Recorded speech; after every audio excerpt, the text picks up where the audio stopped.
So hello guys, welcome to study of India. दोस्तों, आज है 2 मार्च 2024 और 2 मार्च 2024 से जितने भी इंपॉर्टेंट करंट अफेयर बनते हैं उसको आज हम इस वीडियो में कवर करेंगे। साथ ही साथ इससे रिलेटेड कुछ हिस्ट्री, फैक्ट्स और स्टैटिक जीके को देखेंगे।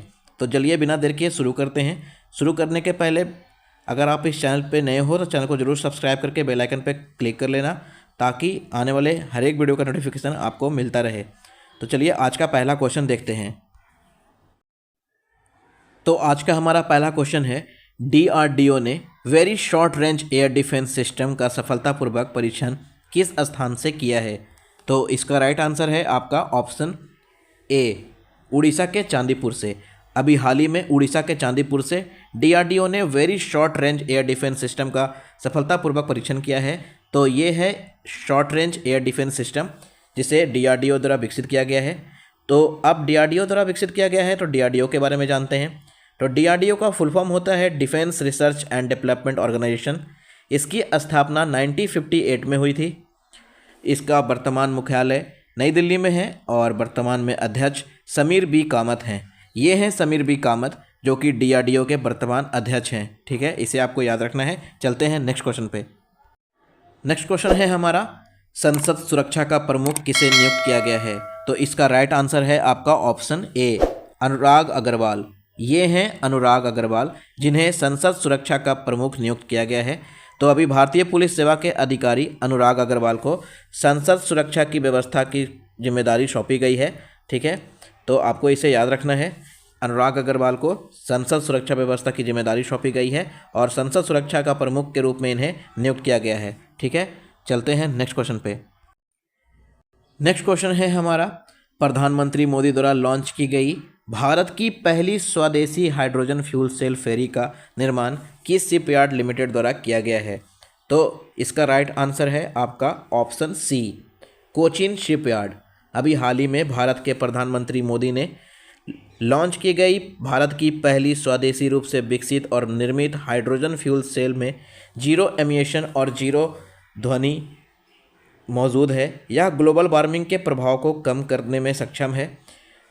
फ्यूल सेल का निर्माण कोचिन शिपयार्ड द्वारा किया गया है, जिसके मुताबिक समुद्री ईंधन के रूप में हरित हाइड्रोजन को बढ़ावा देना और भारत के एक सतत विकास के लक्ष्य को पूरा करना, जिसका लक्ष्य रखा गया है वर्ष 2070 तक नेट जीरो एमिशन यानी शुद्ध कार्बन उत्सर्जन हासिल करना। ठीक है, तो इसका राइट आंसर है आपका ऑप्शन सी, कोचिन शिपयार्ड। ये है कोचिन शिपयार्ड द्वारा निर्मित भारत का पहला स्वदेशी हाइड्रोजन फ्यूल सेल फेरी। ठीक है, जिसे कोचिन शिपयार्ड द्वारा बनाया गया है और इसको अभी हाल ही में प्रधानमंत्री मोदी ने लॉन्च किया है। ठीक है, इसे आपको याद रखना है। चलते हैं नेक्स्ट क्वेश्चन पे। किस देश की सांसद ने LGBTQ यानी समलैंगिक विरोधी विधेयक पारित किया है? तो इसका राइट आंसर है आपका ऑप्शन ए, घाना। अभी हाल ही में घाना की सांसदों ने अपने संसद में इस विधेयक को पारित किया है, जिसका उद्देश्य पारंपरिक पारिवारिक मूल्यों को बनाए रखना और मानव यौन अधिकारों को विनियमित करना है। ठीक है, इसका प्रावधान पहले से ही किया गया था जिसे मान्यता नहीं मिली थी। तो अभी हाल ही में घाना के संसद ने समलैंगिक विरोधी विधेयक पारित किया है। ठीक है, इसे आपको याद रखना है। इससे पहले समलैंगिक यौन कृत्यों पर प्रतिबंध लगा था और सजा जेल भेजने की भी थी, लेकिन इसे मान्यता नहीं मिली थी, जिसे अब इसे मान्यता मिल गई है क्योंकि घाना के सांसदों ने अपने संसद में समलैंगिक विरोधी विधेयक पारित कर दिया है। ठीक है, इसे याद रखना है। तो इसका राइट आंसर है आपका ऑप्शन ए, घाना। चलते हैं नेक्स्ट क्वेश्चन पे। नेक्स्ट क्वेश्चन है, किस मंत्रालय द्वारा अच्छे पोषण व्यवहार को बढ़ावा देने के लिए पोषण उत्सव का आयोजन किया गया है? ठीक है, तो इसका राइट आंसर है आपका ऑप्शन बी, महिला एवं बाल विकास मंत्रालय। ठीक है, अभी हाल ही में महिला और बाल विकास मंत्रालय के मंत्री श्री स्मृति ईरानी के द्वारा इस उत्सव का आयोजन किया गया है। ठीक है, तो पोषण व्यवहार को बढ़ावा देने के उद्देश्य से पोषण उत्सव का आयोजन किया गया है। ठीक है, इसके बारे में कुछ फैक्ट्स जानते हैं। तो महिला एवं बाल विकास मंत्रालय द्वारा इसका आयोजन 29 फरवरी 2024 को पोषण उत्सव के रूप में किया गया। इस कार्यक्रम का उद्देश्य अच्छे पोषण व्यवहार को बढ़ावा देना और अच्छे पोषण प्रथाओं को बढ़ावा देकर कुपोषण से निपटने के लिए भारत के चल रहे प्रयासों पर प्रकाश डालना है। ठीक है, इसे आपको याद रखना है। इसका आयोजन अभी महिला एवं बाल विकास मंत्रालय द्वारा किया गया है पोषण उत्सव के रूप में। ठीक है, चलते हैं नेक्स्ट क्वेश्चन पे। नेक्स्ट क्वेश्चन है हमारा, नेशनल सिक्योरिटी गार्ड एनएसजी के नए महानिदेशक डायरेक्टर जनरल के रूप में किसे नियुक्त किया गया है? तो इसका राइट आंसर है आपका ऑप्शन ए, दलजीत सिंह चौधरी। ये हैं दलजीत सिंह चौधरी, जिन्हें एनएसजी नेशनल सिक्योरिटी गार्ड के महानिदेशक या डायरेक्टर जनरल के रूप में नियुक्त किया गया है। ठीक है, तो एनएसजी देश की एलिट सिक्योरिटी मानी जाती है। एनएसजी का मुख्य कार्य है काउंटर टेररिज्म और वीआईपी शख्सियतों को सुरक्षा प्रदान करना, जिन्हें भारत सरकार की ओर से Z+ कैटेगरी की सुरक्षा दी जाती है। उन नेताओं, उन वीआईपी लोगों को सुरक्षा प्रदान करने की जिम्मेदारी एनएसजी के ऊपर होती है। एनएसजी बेहतरीन कमांडो फोर्स है जिसे ब्लैक कैट के रूप में भी जाना जाता है। आपने अक्सर देखा होगा कि जितने भी वीआईपी लोग हैं उनके आसपास जो सिक्योरिटी रहते हैं वो एनएसजी कमांडो ही होते हैं।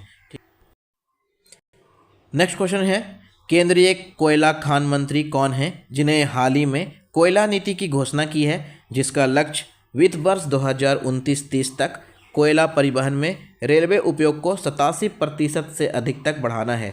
ठीक है, तो इसका राइट आंसर है आपका ऑप्शन बी, प्रहलाद जोशी। ये हैं प्रहलाद जोशी, जिन्होंने अभी हाल ही में वित्त वर्ष 2029-30 के लिए कोयला परिवहन में रेलवे के उपयोग को 87% से अधिक बढ़ाकर कोयला नीति को आगे बढ़ाना है। ठीक है, इसे आपको याद रखना है। तो अभी हाल ही में कोयला और खान मंत्री प्रहलाद जोशी ने कोयला नीति की घोषणा की है। ठीक है, जिसमें कोयला परिवहन में रेलवे का उपयोग को 87% तक बढ़ाकर वर्ष 2029-30 तक इसके लक्ष्य को पूरा करना है। ठीक है, चलते हैं नेक्स्ट क्वेश्चन पे। नेक्स्ट क्वेश्चन है, 21 फीट ऊंची महाराणा प्रताप की प्रतिमा का अनावरण कहाँ किया गया है? तो इसका राइट आंसर है आपका ऑप्शन सी, तेलंगाना के हैदराबाद में। अभी हाल ही में हैदराबाद में 21 फीट ऊंची महाराणा प्रताप की प्रतिमा का अनावरण किया गया है। ठीक है, जिसका निर्माण प्रमुख कलाकार सुंदर सिंह ने किया है। 21 फीट ऊंची महाराणा प्रताप की प्रतिमा का कलाकार सुंदर सिंह ने इस प्रतिमा को बनाया है। इसे भी आपको याद रखना है। अभी हाल ही में तेलंगाना के हैदराबाद में 21 फीट ऊंची प्रतिमा महाराणा प्रताप की प्रतिमा का अनावरण किया गया है, जिसके कलाकार सुंदर सिंह है। एग्जाम में आपको यहाँ से भी क्वेश्चन पूछा जा सकता है। ठीक है, इसे आपको याद रखना है। चलते हैं नेक्स्ट क्वेश्चन पे। नेक्स्ट क्वेश्चन है हमारा, भारत ने किस नदी पर बांध बनाकर पाकिस्तान जाने वाले पानी को रोक दिया है? ठीक है, तो इसका राइट आंसर है आपका ऑप्शन ए, रावी नदी। अभी हाल ही में भारत ने रावी नदी पर बांध बनाकर पाकिस्तान में जाने वाली पानी को रोक दिया है। ठीक है, तो इस बांध का निर्माण रावी नदी पे किया गया था। ठीक है, इससे रिलेटेड कुछ फैक्ट्स को देखते हैं। तो भारत ने सिंधु जल संधि 1960 के समझौते के तहत रावी नदी के ऊपर बांध बनाकर पाकिस्तान जाने वाले पानी को रोक दिया है। तो भारत ने इस बांध का निर्माण वर्ल्ड बैंक की सहायता से किया है, जिसके तहत भारत ने पाकिस्तान की ओर जाने वाले नदी के पानी को पूर्णतः रोक दिया है। ठीक है, इसे आपको याद रखना है। एग्ज़ाम के पॉइंट ऑफ व्यू से काफ़ी इंपॉर्टेंट क्वेश्चन है। नेक्स्ट क्वेश्चन है हमारा, किस भारतीय को ब्रिटेन के राजा चार्ल्स तृतीय द्वारा मानद नाइटहुड की उपाधि से सम्मानित किया है? तो इसका राइट आंसर है आपका option B, Sunil Bharti Mittal. Bharti enterprises के अध्यक्ष और संस्थापक सुनील भारती मित्तल को ब्रिटेन के राजा चार्ल्स तृतीय द्वारा मानद उपाधि नाइटहुड की उपाधि से सम्मानित किया गया है। ठीक है, तो भारती इंटरप्राइजेस के अध्यक्ष और संस्थापक सुनील भारती मित्तल को ब्रिटेन के राजा चार्ल्स तृतीय द्वारा मानद नाइटहुड से सम्मानित किया गया है। वह यह प्रतिष्ठित सम्मान पाने वाले पहले भारतीय बने हैं। एग्जाम के पॉइंट ऑफ व्यू से काफ़ी इंपॉर्टेंट है। पहला आपसे पूछा जाता है, तो नाइटहुड की उपाधि पाने वाले पहले भारतीय नागरिक बन गए हैं सुनील भारती मित्तल, जिन्हें ब्रिटेन के राजा चार्ल्स तृतीय द्वारा मानद नाइटहुड की उपाधि से सम्मानित किया गया है, जो यूके और भारत व्यापार संबंधों में उनके योगदान के लिए यह मान्यता दी गई है। ठीक है, इसे आपको याद रखना है। एग्जाम के पॉइंट ऑफ व्यू से काफ़ी इंपॉर्टेंट है। ये हैं सुनील भारती मित्तल, जिन्हें ब्रिटेन के राजा चार्ल्स तृतीय द्वारा मानद नाइटहुड की उपाधि से सम्मानित किया गया है। ठीक है, चलते हैं नेक्स्ट क्वेश्चन पे। नेक्स्ट क्वेश्चन है हमारा, केंद्र सरकार ने गैर कानूनी गतिविधियों में शामिल होने के कारण जम्मू कश्मीर के किन 2 संगठनों पर प्रतिबंध लगा दिया है? ठीक है, तो इसका राइट आंसर है आपका ऑप्शन बी और सी दोनों। मुस्लिम कॉन्फ्रेंस भट्ट ग्रुप, ठीक है, यासीन मलिक के द्वारा समर्थित।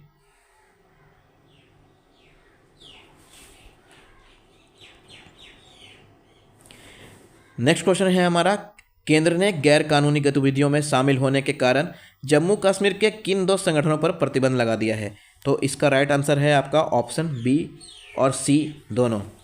मुस्लिम कॉन्फ्रेंस भट्ट ग्रुप और मुस्लिम कॉन्फ्रेंस जम्मू कश्मीर सुमजी ग्रुप, ठीक है, इन दोनों ग्रुप पर अभी केंद्र सरकार ने गैर कानूनी गतिविधियों में शामिल होने के कारण जम्मू कश्मीर के इन 2 संगठनों पर प्रतिबंध लगा दिया है। तो गृह मंत्री ने इन 2 संगठनों को यूएपीए के तहत अगले 5 साल तक बैन कर दिया है। अमित शाह गृह मंत्री ने कहा कि आगे की ये संगठन राष्ट्र की संप्रभुता और अखंडता के विरुद्ध गतिविधियों में शामिल थे, जिनके वजह से इन दोनों समूह पर प्रतिबंध लगा दिया गया है। आपको बता दें कि जो ऑप्शन ए में आपको दिख रहा है जमाते इस्लामी, ठीक है, ये एक आतंकवादी संगठन था जम्मू कश्मीर का, जो कि पाकिस्तान समर्थित था। तो इसे भारत सरकार द्वारा पहले ही नरेंद्र मोदी के सरकार बनने के बाद प्रतिबंध लगा दिया गया था, और अब वर्ष 2024 में मुस्लिम कॉन्फ्रेंस भट्ट ग्रुप और मुस्लिम कॉन्फ्रेंस जम्मू कश्मीर सुमजी ग्रुप पर भी प्रतिबंध लगा दिया गया है, जिसकी जानकारी गृह मंत्री अमित शाह ने दी है कि इन पर 5 वर्ष तक बैन लगा दिया गया है, क्योंकि ये राष्ट्र की संप्रभुता और अखंडता के विरुद्ध गतिविधियों में शामिल थे। ठीक है, चलते हैं नेक्स्ट क्वेश्चन पे। नेक्स्ट क्वेश्चन है हमारा, ताबी फेस्टिवल किस राज्य की एक प्रमुख उत्सव है? ठीक है, तो इसका राइट आंसर है आपका जम्मू कश्मीर के जम्मू में ये ताबी फेस्टिवल मनाया जाता है। ठीक है, इसे आपको याद रखना है। तो दोस्तों, इसी के साथ आज का हमारा वीडियो पूरा होता है। मिलते हैं कल एक नए वीडियो के साथ। तब तक के लिए थैंक यू, धन्यवाद। चैनल को सब्सक्राइब करके बेल आइकन पर क्लिक कर लेना, ताकि आपको डेली आने वाले वीडियो का नोटिफिकेशन मिलता रहे। ठीक है, मिलते हैं कल एक नए वीडियो के साथ। थैंक यू, धन्यवाद।